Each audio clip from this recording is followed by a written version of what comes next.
وعلیکم سامعین، welcome to my channel voice of Mona. ہماری آج کی سٹوری کا نام ہے گھائل۔ عائش اکلوتی تھی اور لاڈلی بھی، اسے گود لے کر پالا گیا تھا۔ مظہر کی اولاد نہیں تھی۔ بھائی کے ہاں 5 بیٹیاں ہوئیں تو اس نے ایک بیٹی مظہر کو دے دی۔ اس نے پیار اور لاڈ سے پالا۔ عائش کو ضرورت سے زیادہ پیار نے بگاڑ دیا تھا۔ وہ خود سر اور ضدی ہو چکی تھی۔ جو بات منہ سے نکالتی وہ پوری ہو جاتی۔ عائش اسکول جا رہی تھی، پڑھائی میں اچھی تھی لیکن کسی کو اچھا نہیں سمجھتی تھی۔ اس کی بہت کم سہیلیاں تھیں جو تھیں اس کی طرح ضدی اور خود سر تھیں۔ عائش حاضر جواب بھی بہت تھی اور بدتمیز بھی، انتہا درجے کی منہ پھٹ۔ کسی کے ساتھ اس کا رویہ اچھا نہیں تھا۔ اسکول سے پڑھائی ختم ہوئی تو کالج جانے لگی۔ اس کا اسکول کا گروپ بھی اس کے ساتھ تھا۔ عائش سمجھدار بھی تھی، اس کے رویے کی وجہ سے سب اس سے دور رہتے۔ عائش نے بہت مختصر دوست بنا رکھے تھے۔ کالج میں آ کے کچھ تھوڑا ماحول چینج ہو گیا تھا۔ وہ کچھ سنجیدہ ہو گئی تھی۔ اس کی شخصیت میں رعب اور دبدبہ آ گیا تھا۔ اس سے کوئی بات نہیں کرتا تھا۔ اگر کوئی کرتا تو وہ بری طرح بے عزتی کر دیتی۔ کالج میں ایک پروفیسر تھے، ان کا بیٹا عائش کا کلاس میٹ تھا۔ وہ وہاں سے لندن جا چکے تھے لیکن ان کا نام بہت جانا جاتا تھا۔ اس لڑکے کا نام روحان تھا۔ روحان کو عائش اچھی لگی۔ اس نے اس سے بات کرنے کی کوشش کی تو عائش نے اسے سب کے سامنے بے عزت کر دیا۔ روحان کو اس بات کا بہت برا لگا۔ اس نے اس کے بعد کبھی عائش کو بلایا تک نہیں۔ کالج ختم ہوا تو انہوں نے یونیورسٹی میں داخلہ لے لیا۔ عائش پڑھ رہی تھی۔ عائش بیمار ہو گئی، وہ گھر پر تھی۔ اس کی کلاس فیلوز اس کی خبر لینے گھر پر آئیں۔ عائش کو پتہ نہیں کیا ہوا تھا۔ ایک ہفتے کے بعد وہ یونیورسٹی گئی۔ وہ نڈھال سی تھی۔ کلاس ختم ہوئی تو باہر دوستوں کے ساتھ بیٹھ گئی۔ وہ سب گھر کے لیے نکلنے ہی لگے تھے کہ عائش بے ہوش ہو گئی اور گر پڑی۔ روحان بھی پاس ہی تھا۔ شور مچ گیا، اسے اٹھا کر ہاسپٹل لے گئے۔ اس کے گھر اطلاع کی۔ روحان نے ہی سب کیا۔ عائش بے ہوش تھی، ساری فیملی آ چکی تھی، سب پریشان تھے۔ پھر اس کے ٹیسٹ کروائے گئے، رپورٹس کا انتظار کرنے لگے۔ عائش کو ہوش نہیں آ رہا تھا، سب اس وجہ سے پریشان تھے۔ ڈاکٹر کوشش کر رہے تھے مگر ابھی سب بے سود تھا۔ بہت دیر کے بعد اسے ہوش آیا۔ اس کا رنگ زرد پڑ چکا تھا، وہ ٹھیک نہیں لگ رہی تھی۔ سب اس کے پاس تھے، پھر سب کو ڈاکٹر نے چلے جانے کے لیے کہا۔ عائش کو سب دیکھ چکے تھے، روحان کو بھی وہ بھی پریشان نظر آ رہا تھا۔ پھر سب چلے گئے۔ رات کو ساری رپورٹس آ گئیں۔ عائش کے دماغ میں ٹیومر تھا۔ یہ جان کر سب کی جان ہی نکل گئی۔ مظہر ہمت ہار گیا۔ اس نے کہا میرے نصیب میں اولاد تھی ہی نہیں۔ عائش کو بھی نہیں پتا تھا مگر شاید وہ سمجھ چکی تھی کہ اسے کوئی خطرناک بیماری ہے۔ مظہر کے پاس اتنا پیسہ نہیں تھا کہ اس کا علاج کروا سکتا۔ وہ بے بس ہو چکا تھا۔ عائش کے سگے ماں باپ بھی اتنے امیر نہیں تھے۔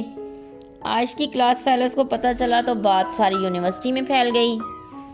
روحان کو بھی پتہ چل چکا تھا۔ وہ جا کر مظہر سے ملا۔ روحان ایک امیر خاندان سے تھا۔ اس نے جا کر بات کی اور کہا میں علاج کروا سکتا ہوں۔ مظہر راضی ہو گیا۔ عائش کو علاج کے لیے باہر لے جانے کا سارا بندوبست کر لیا۔ وہ ٹیومر نکل آتا تو عائش کی زندگی بچ سکتی تھی۔ عائش چلی گئی۔ روحان اکلوتا تھا، اس کے والد لندن میں تھے۔ روحان عائش کو ان کے پاس ہی لے گیا تھا۔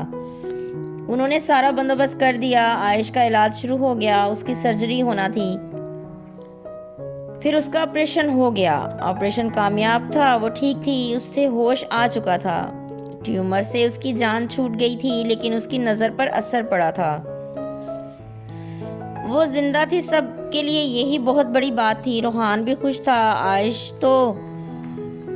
عائش کو پتا تھا کہ یہ سب روحان کی وجہ سے ہوا ہے۔ وہ روحان سے شرمندہ تھی، اسے اپنے رویے پر افسوس تھا۔